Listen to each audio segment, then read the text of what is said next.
Hello, I'm Sora Luxon, and this is Lesson 25 Spotting the Real, and possibly protecting yourself if something isn't real. So, first of all, just to answer some of these more specific questions on how a person can go about telling if someone's from a specific club that they're claiming to belong to, right?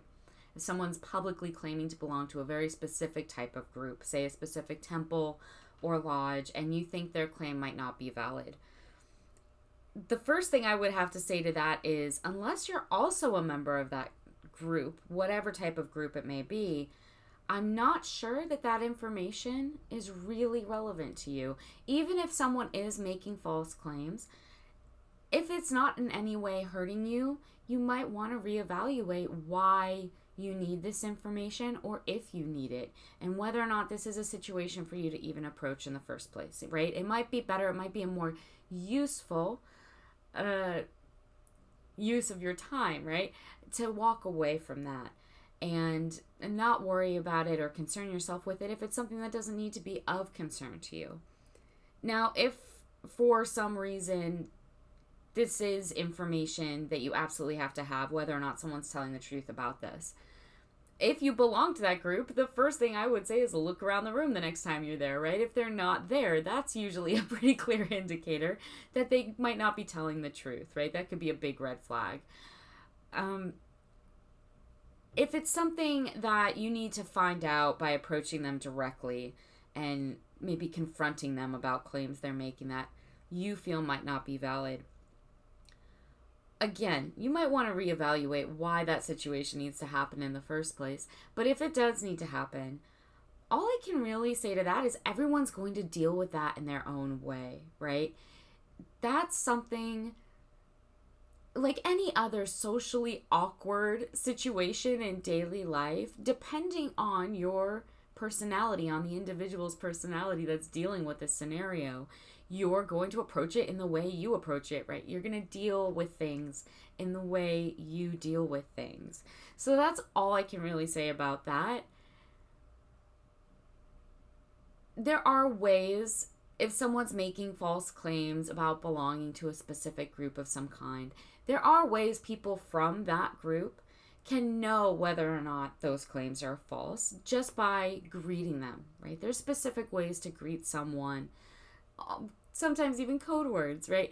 Just to see whether or not they're telling the truth about being from the background they claim to be from. So you might want to leave it up to someone if you're not from that group. You might want to leave it up to someone who is, because they're going to have a very easy, a very simple means of kind of sleuthing out whether or not someone's telling the truth about that sort of thing, if it's something that needs to be found out.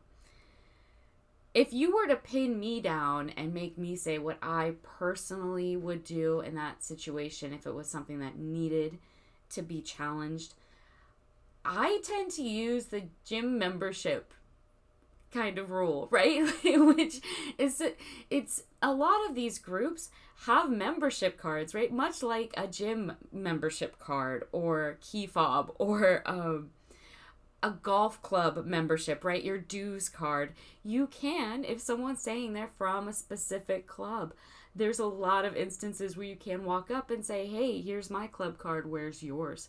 Right? You can ask for proof in that way. And again, if it's something they then don't have or can't find, or they're making excuses, or that could be a red flag that they're maybe not being honest about who they're claiming to be. Regardless, I would just say these are situations which don't usually need to happen. And when they do need to happen, it's usually going to be handled by someone that's actually from whatever group or background someone's claiming to be from, finding out whether or not it's false. And that's a very easy thing for someone that's actually from that group to do. Now, more in general, other questions pertaining to how to tell the difference, perhaps, between a charlatan, right? Or maybe a person who's very confused in what they're doing and is passing along information that isn't necessarily valid versus a genuine practitioner. One of the many ways you can easily tell the difference between an authentic practicing occultist, right? And we're not all good at it yet, right? We all come from different backgrounds. Some people are going to have more experience than others. Mistakes get made along the way, right? It's a journey. It's not like you get to some destination and it ends. These are all things you need to keep in mind in a broad way when you're judging someone. You might want to keep in mind why you're finding it necessary to judge them in the first place. If there's some reason that you're feeling confrontational about someone else's validity with what they're doing or saying, it might be best to just choose not to be around that person or not listen to that person, or maybe take your training from them if it's like a YouTube podcast like mine or whatever, right? You always have that option of simply walking away. And sometimes that's the best option.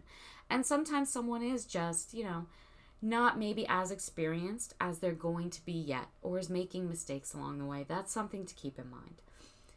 But if someone is willfully behaving in a charlatan manner, right, willfully misleading others, the way that you're easily going to be able to tell the difference between that and an actual genuine occultist, the genuine article with access to the ebb and flow that we've been talking about through my own little YouTube podcast, right? Versus the much more visibly common charlatan that presents themselves either unaware of how disingenuous they're being or completely aware of it, right? You can simply watch to see how they discuss their magic publicly with others. That's a great way to find out whether or not they're being authentic. Generally, if they do at all in an obvious way, then they're probably not initiated practitioners of the great craft. For all of the many, many reasons I've discussed in previous lessons, right? Whether it's someone who's been group initiated or ceremonially initiated or a lodge initiation or a virtual initiation or self-initiation, right? Whatever. If they're talking about their private magic publicly, they probably haven't gone through an initiation. So that's an easy way to kind of make that judgment call. An experienced occultist with common sense is going to know that discussing their workings with others in public then involves those others in their magical work. So that's something to keep in mind as well. A real practitioner usually isn't going to do it also for that reason, right? Because it introduces an element to their practice, to their magical practices, which they have no control over, which is never a great idea. This is something I've discussed before. Also, prejudice against the power of rational thought, bias against the sovereignty of self, prejudice against enlightenment has always been. It's always existed. It's always been there, and it's still there. It's still a relevant actuality. A lot of people who are actual occultists then aren't going to be walking around talking about it, right? Because a lot of people aren't going to be okay with you walking around saying you're an occultist and will have some sort of immediate negative response to that assertion if you make it publicly. They've been conditioned to. So if you know that's going to happen, you're probably not going to approach things in that manner if you want to get along with people. Unlike you, the practitioner, they aren't depolarized. They aren't approaching things from a balanced, neutral position from which to choose further actions from their own gained information for themselves without having an automatic reactionary response already in place. Hunting and hatred of the great art does still exist. And most, if not all, actual occultists who try in any way to embody wisdom in their practice are aware of this fact and will therefore choose to keep a low profile in public for that reason. So if someone's talking about their private magic or their private occultism in public, chances are they're not the genuine article, or at least haven't gained the experience yet to need to be talking about it and teaching others. Now, I know this seems a little bit hypocritical because here I am doing the exact opposite of that, right? I'm sitting here talking about occultism, but it's a little bit different. I've gone over this before a little bit. You're choosing to listen to this, right? You could turn this little YouTube podcast off and not listen. And in that way, I am not trying to make you listen to me, right? It's not like I'm going out there on a public sidewalk demanding that people hear me out about magical practices, right? That's not what's going on here. That's not what I'm doing. So in that way, it's different from someone publicly speaking about their magic. In my daily life, I don't discuss occultism. That is not part of my dialogue. That is not part of my quote unquote norm, right? I'm not going around publicly discussing magic in daily life, right? I'm not talking it up with people when I go get my coffee in the morning or go grocery shopping, right? I'm not discussing it with friends or family members or neighbors or loose associations that aren't also magical practitioners already. I'm not doing that. So in that way, again, this is a much more private conversation that I'm having with you, right? Because I know you're engaged. I know you're listening if you are. And I'm talking to you. That's a private conversation that you've opted into as another practitioner, or at the very least as someone who wants information on the practice by choice. So that is different than someone who's going around discussing their private magical workings with other people who aren't also practitioners or who might not be interested, or people that shouldn't be given details about what they're doing, right? You don't know what I do in my temple because I will never discuss it. Also, it's generally just foolish and just very tiring to go around talking about occultism with other people. Perhaps more than anything, as I've mentioned before, a worthy occultist, whatever their background or tradition of working with the craft, they aren't going to be the person pressing their belief system on others. They aren't going to be wanting or needing to tell their opinions to someone else, thinking dogmatically that they are right and others should know and acknowledge how right they are. That's the opposite of an enlightened mind. So if someone's behaving in that way, right? This is the way this spell is done and it can't be done any other way and there's only one kind of magic and only one kind of witch. That kind of thinking, you can tell right there that they probably aren't going to have the most enlightened perspective on a whole host of subjects. A mind that thinks it's right about everything, that it knows the truth, right, or specific truth, and nothing else has value or useful information embedded within it that could be evolved into what they already know. A mind that has some need, perhaps, born from the insecurities of wearing its own unacknowledged and unreleased shackles, right? A need to force its truths, quote unquote truths, or explain itself. Even perhaps when someone else has made it clear that they aren't interested in hearing those views or don't share them or don't want to hear them, right? That's a closed mind. Occultism doesn't do that. Occultism doesn't go around saying, for instance, hey, here's this one book. This is the right book. It's right. Memorize it. Live it. Everything else that isn't this is wrong. So if someone's doing that, probably not the genuine article, right? If someone's saying there's only this one grimoire, memorize it. This is how you do magic. That's the only way it can be approached. Everyone else is wrong. That's dogma, right? That's a hard line belief system that isn't enlightened or occultic in any way. Enlightenment doesn't walk around saying to itself, hey, I wonder how many avenues of exploration I can bar myself off from today. I wonder how many windows I can slam shut on new or different perspectives. Common sense, right? Enlightenment isn't doing that. Authentic wisdom is not going to walk around saying, I already know everything and this is the way it is and that's it. Of course it doesn't. Wisdom is what you gather if you work at it. Every time it's reinforced on you via a lesson that you didn't know everything in that situation, or that you aren't always right in every position you take, right? That's how you grow in wisdom, that there is always more insight to be gained, that someone else has something to bring to the table.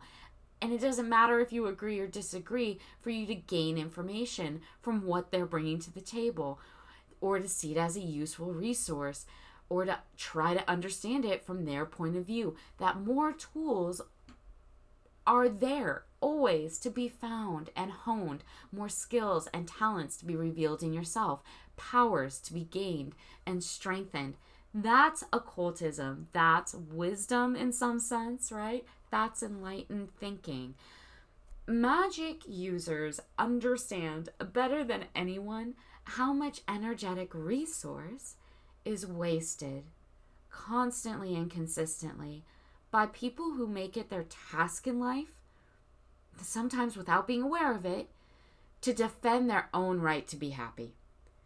So many people, an astounding amount of individuals, are walking through their lives wasting, just throwing away energy, their own power, actual energy, and they're just throwing it away constantly on protecting, defending, and reinforcing their own negative attitudes.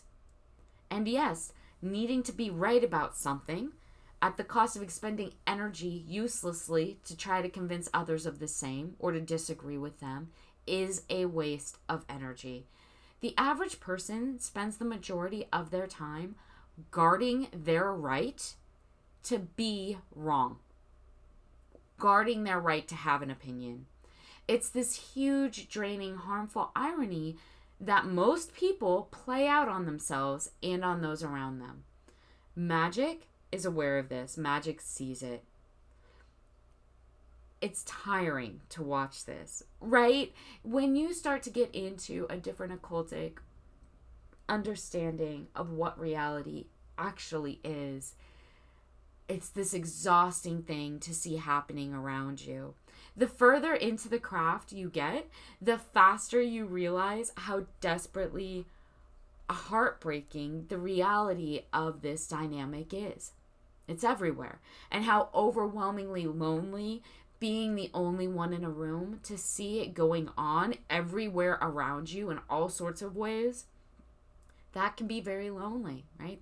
If you let only that awareness dominate, which is a big part of the reason that we don't. It's a big part of the reason that right from the beginning, right from the start, as quickly and powerfully as we can, even before initiations begin, how to choose where our focus goes becomes a priority. How to understand and then choose for ourselves where to place our awareness is before you even begin in Magick, right? It's right there for you.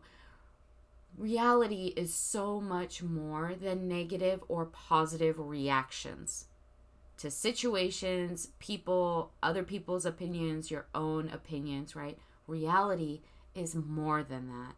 And when you begin to find balance, you begin to see that in a very powerful, sometimes startling way. Not everything needs to be a reaction to a circumstance. But this is how the majority does function. This is how the masses tend to think. In control of nothing, but rather being controlled by every passing influence. You see why I've spent so many of the early podcast lessons on the importance of things like grounding, depolarization work, the fourfold breath technique. All of that is actually more than anything else to protect the beginner, the intermediate, and the experienced practitioner of the great art, right? It's something you do as you proceed through the entire craft.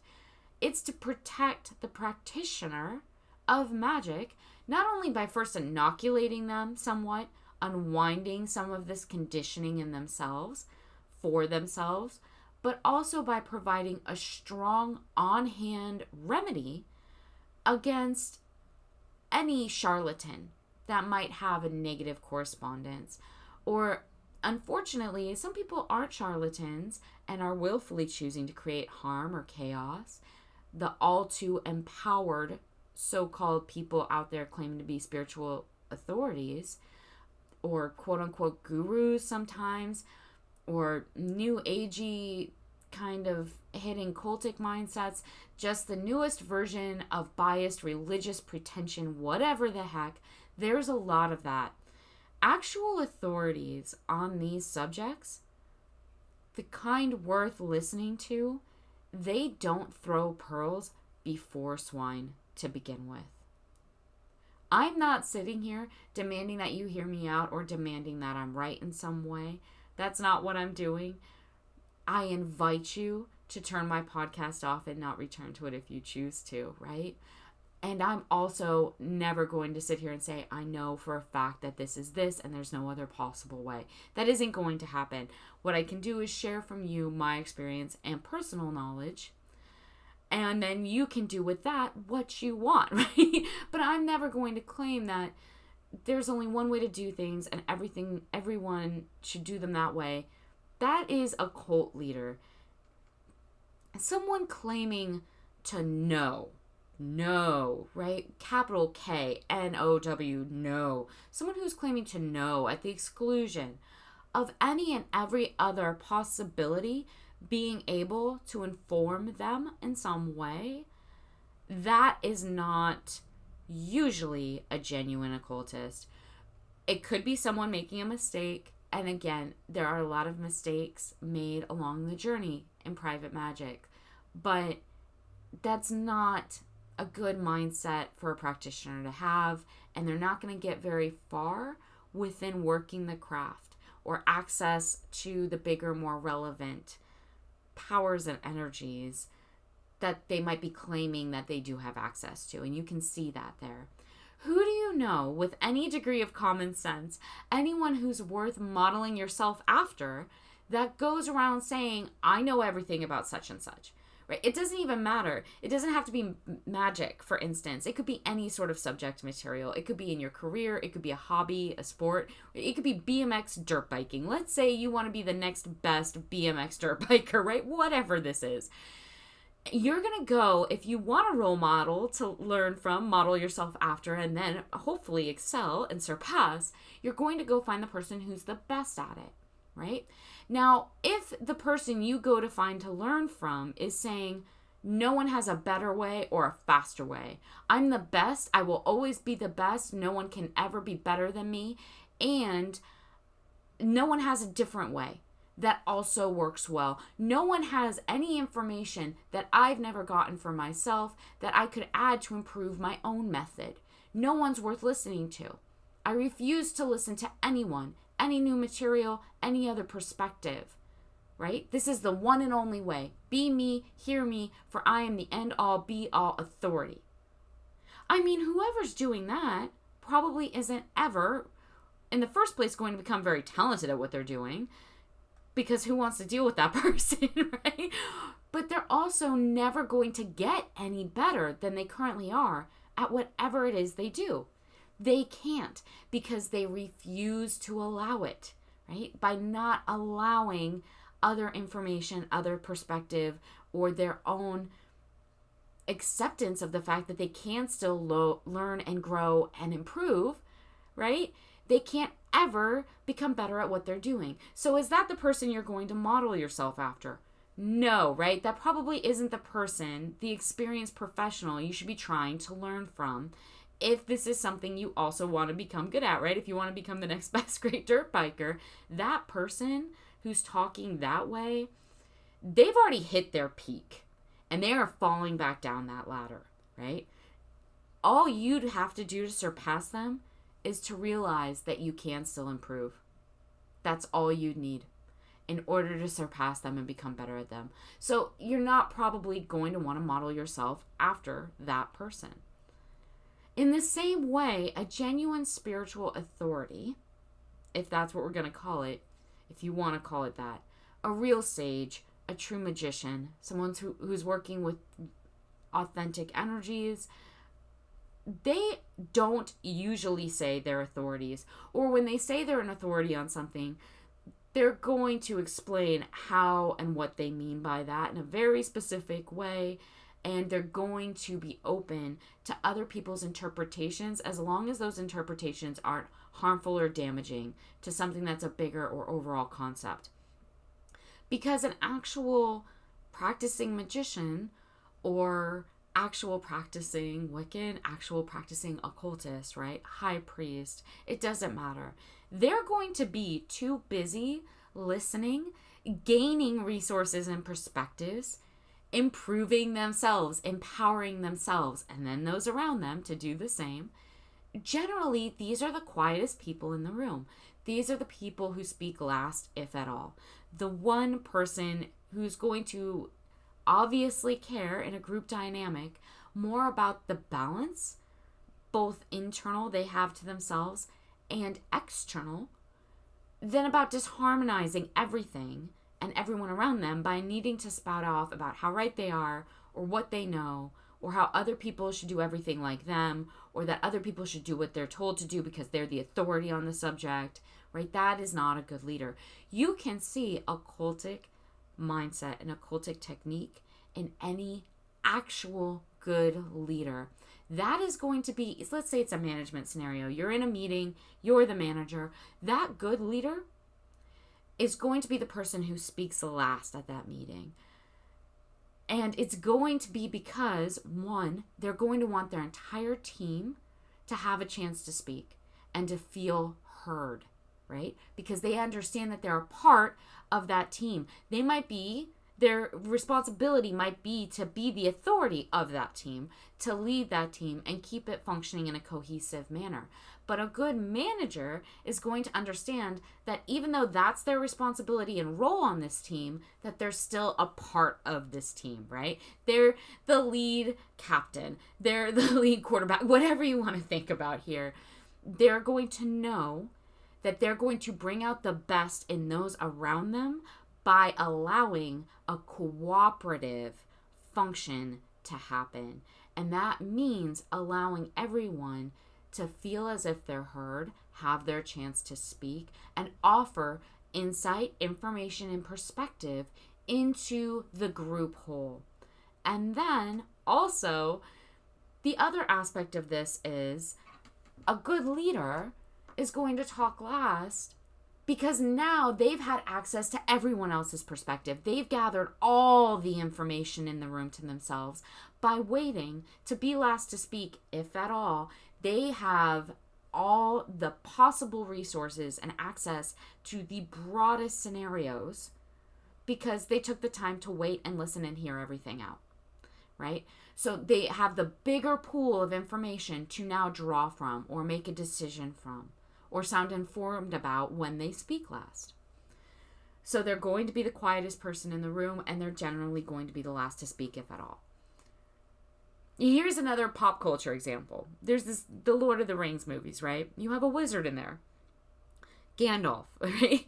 Does Gandalf walk around in the Lord of the Rings holding sermons, yelling, screaming, hey everybody, you should all be wizards, you should all be occultists because I'm the most powerful and you're obviously all idiots and you all need to do what I say the way I do it? No, right? If that were how a genuine occultist functioned, if that were how Gandalf functioned, there wouldn't be this mixed motley group fellowship. There wouldn't be this band of different individuals with different talents and skill sets and backgrounds to offer, right? It would just be a group of, I don't know how many of them are, 10 or whatever, wizards, right? Running the show. And that would be the movie. And it isn't, right? And that's not how his character behaves. And no, he's not doing that. He's not going, everybody should be a wizard like me. And yet all the other kings, right? All the soldiers, the military leaders, these other ancient magical races, these majestic elemental powers, right? If you're reading the books instead of watching the movies, there's animal powers and planes. They all respect him automatically. Everyone acknowledges his precedence, his authority, his power.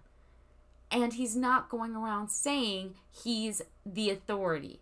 If he did, they wouldn't automatically respect it. If you're the person needing to say that you're in control, chances are you probably aren't.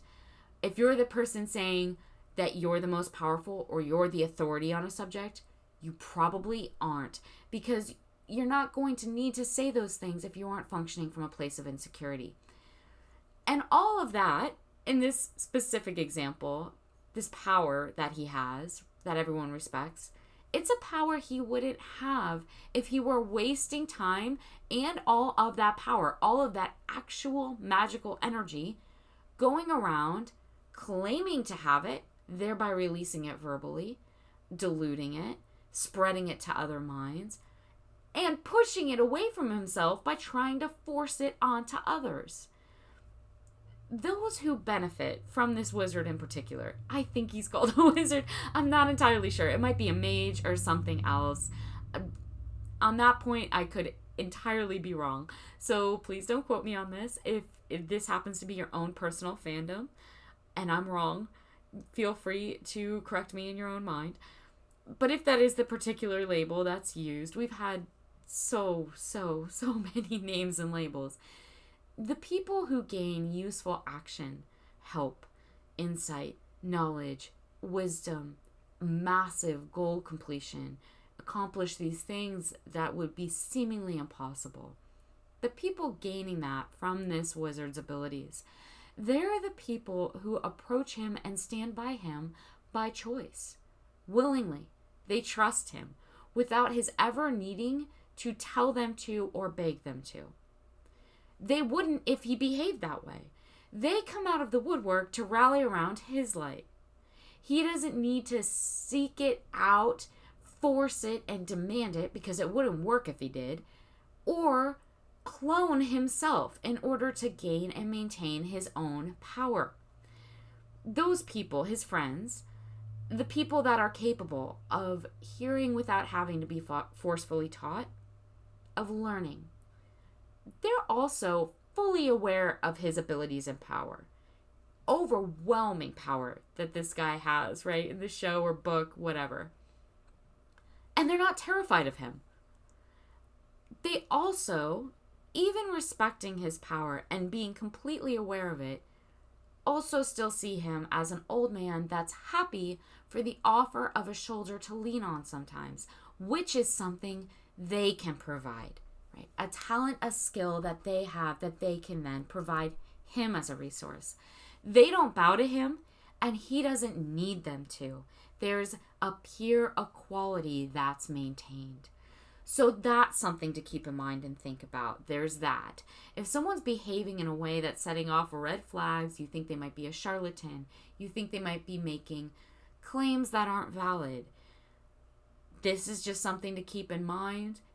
Whatever they're doing, however they're behaving, whatever they're saying, would Gandalf do that? Right?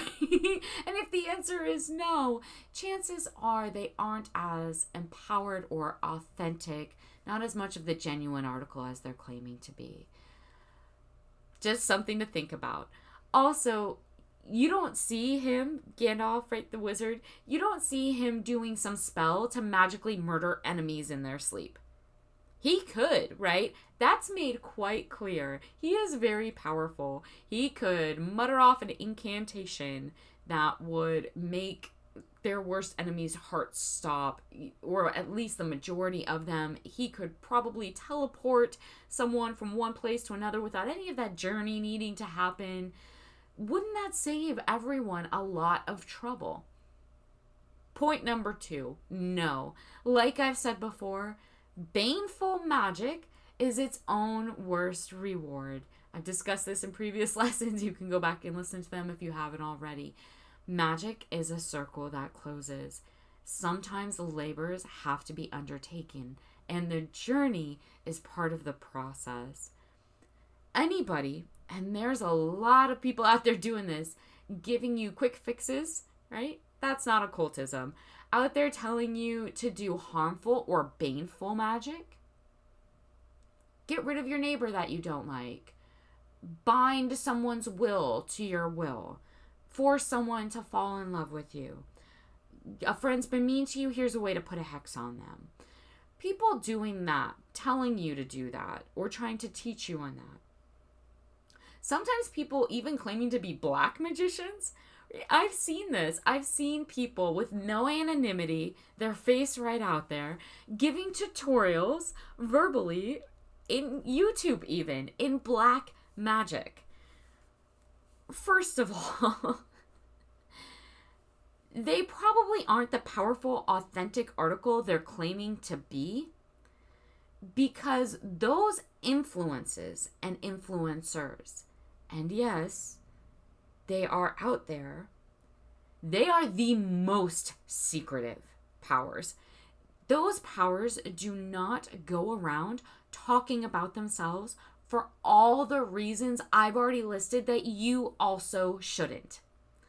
They understand that, right? Magic, occultism, people who actually practice it, they understand this principle, that it's not in your best interest to be going out there publicly revealing who you are, what magic you do, and your private magical practices. So people who are out there actively training you in black magic, that probably isn't legitimate. And you can see that given the fact that they're out there discussing it publicly. You can see that the purpose they have for doing that probably isn't to actually teach you anything valid, but instead to gain something from you, which again would make sense if this is the background and mindset that they're coming from, right? Because they'd be stupid and weak if they were out there doing what they claim to do. I don't think you should do it. Why would someone who's more experienced and more powerful than you be doing it? What do you think the people claiming publicly to be black magicians without any anonymity, whose goal is to demand and keep your attention on them however they can, for whatever reason, what do you think they are? Probably far stupider and weaker than they're letting on, right? Far stupider and weaker in their magic than you are yourself. Some of them claim to be a counter voice. This is another argument I've heard, right? I'm the counter voice to righteous white magic, or I'm the chaos anarchist, big scene, look at me, splash, shock factor, whatever. Everyone's heard this sort of thing.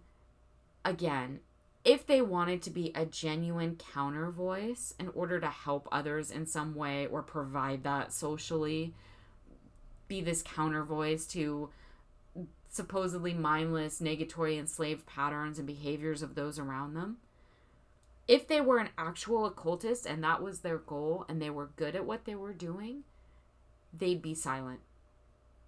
They'd understand that a genuine counter voice to the noise that is mindless is silence and not more noise.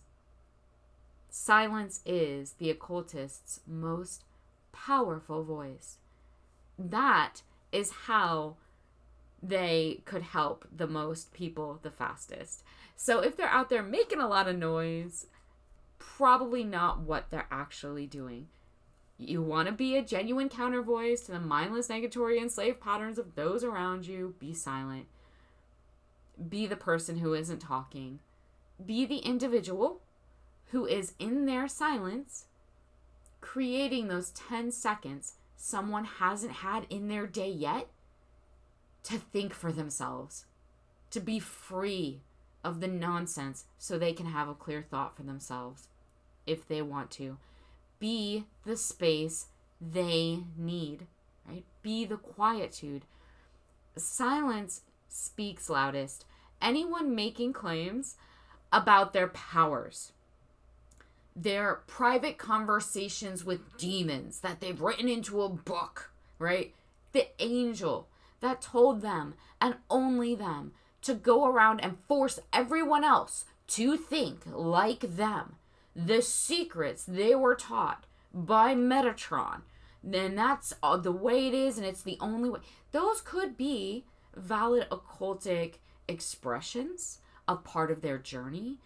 That could be part of the experience that they've had, and they're choosing to pass it on. If they're doing so freely without trying to take anything from you, okay, opt into it if you want to and listen. Or walk away, right? But if they're doing this sort of, buy this book where I wrote down whatever, this is the one word or chant that's going to accomplish whatever. I talked to a demon. Here's the conversation I had. I talked to an angel. This is what they said I had to tell you. Probably not a genuine occultist. Probably not a genuine practitioner of the craft. And see, it doesn't matter whether it's somebody claiming to have a conversation with a demon or a conversation with an angel. It doesn't matter what side of the equation you're approaching this from. It's the same nonsense from every angle when this is going on. Those individuals that are behaving that way are either too confused themselves and expressing something that they need to further evaluate themselves to need to be leading anybody with it. Or they're flat out willfully just wanting to feed from you in some way, whether it's money, time, energy, emotional vampirism maybe. It doesn't matter. It's all still parasitic. It's all still the same thing. And you can usually tell if someone's discussing in any sort of generalized way white or black magic, probably not a lot of common sense going on in that background that they're coming from. Magic comes from a single source. Magic is going to behave dependent on its user, dependent on the way it's intended. There is no white or black magic. It's not two sides of this coin, right? It is the coin. It is the source. And it's in how you use it, what its effects will be. So if someone's claiming to teach you black magic, probably not a relevant source of information that maybe you want to be gaining your own insight from. This is getting to be a very long podcast, so I'm going to stop here for now and probably return to it at least once at some later date. Be mindful, protect yourself, and be discerning. You can spot the real. It tends to be what reflects you back to yourself. What allows you to engage with yourself, improve yourself, what stimulates you to want to be the best version of yourself or the most empowered version of yourself. It's going to be the honest mirror. And honest mirrors are silent, with only one authority sizing you up when you're alone looking at it. If you haven't met that person yet, that person in the mirror, consider seeking him or her out for advice before turning to some exterior guru, including myself. I don't generally tell people what they should do, but if you were to approach me and I made the mistake or slipped in some way and were to do that to you, you should definitely be consulting with yourself first, during, and after. And if you're really concerned with allowing someone else to help themselves, which is all you should ever be doing, consider being that silent mirror for them as well, so that they may do the same, so that they may have that same opportunity. If you really want to protect yourself, then be as open-minded as you possibly can be, while also guarding your own power from sources your will hasn't knowingly consented to. And allow others to do the same, respectfully. Until next time.